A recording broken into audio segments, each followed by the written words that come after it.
Hi, I'm Mark, Creative Director of Media Molecule, and I'm going to present a simple masterclass that will hopefully help you use some of what you've learned so far and turn that into an entire game. I'm going to be focusing on a remix of the Dreamiverse Dash game. That means take a copy of something, mess around with it, which is always a really good way to learn. I will be reiterating some of the basics that you may have already learnt, but basics make for strong foundations, and strong foundations make for strong structures. Yes. So, first of all, try playing the game, get familiar with it, and when you get past the finish line, we'll dive in and start tinkering.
Okay, let's start by making sure we feel comfortable navigating the space. So here's a quick reminder of how we do this. If you feel you're already a master at camera controls, then you can skip this step. Use the left stick to move forwards, backwards, left or right. Use the right stick to look in a different direction. If I hold down L1, I can now use the left stick to move up and down. Okay, you should be confident about moving around with camera controls now, so let's start changing the actual scene.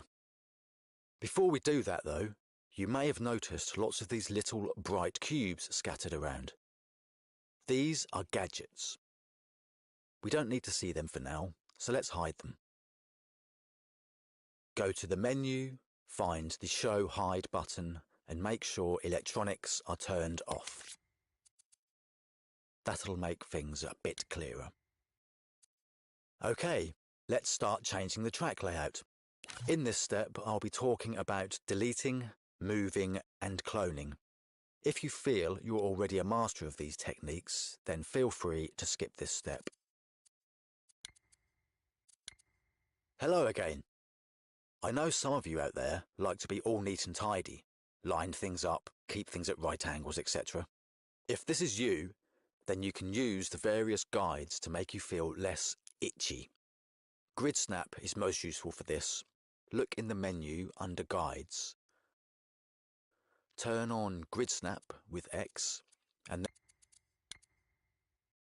so let's add some new objects to the scene without using the clone tool. If you can't see your menu, remember to press the square button to make it appear. For some new objects, we'll need to go and search the Dreamiverse. Do that by clicking this button on the assembly menu. You can go looking for whatever you want, but for the sake of this tutorial,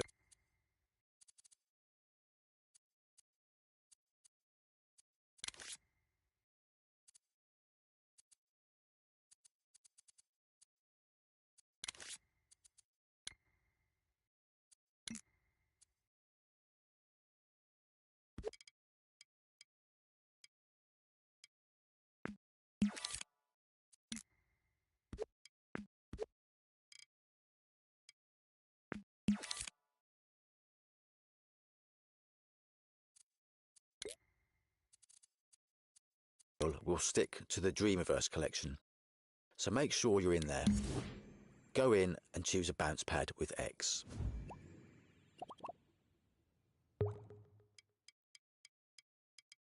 You can now stamp some objects into the scene using either X or R2, whichever you prefer. Let's turn on Obey Auto Guides, so it's easier to put these things on the floor. Go to the menu, select Guides, then Obey Auto Guides.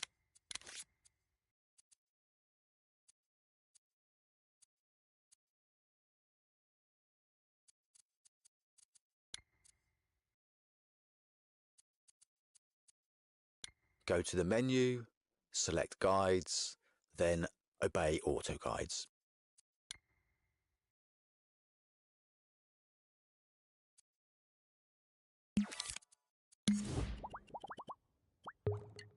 Let's get another object, a balloon.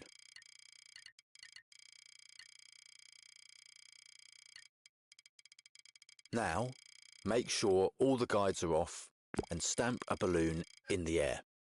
Before I stamp it though, note that I can rotate it using the touchpad. Just slide your finger on the touchpad in different directions to rotate it. While we're on the subject of rotating, let me show some other ways to do this.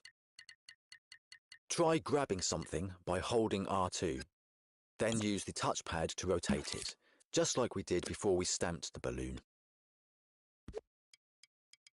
Another way is to grab and hold with L2 instead of R2. You can now rotate the object.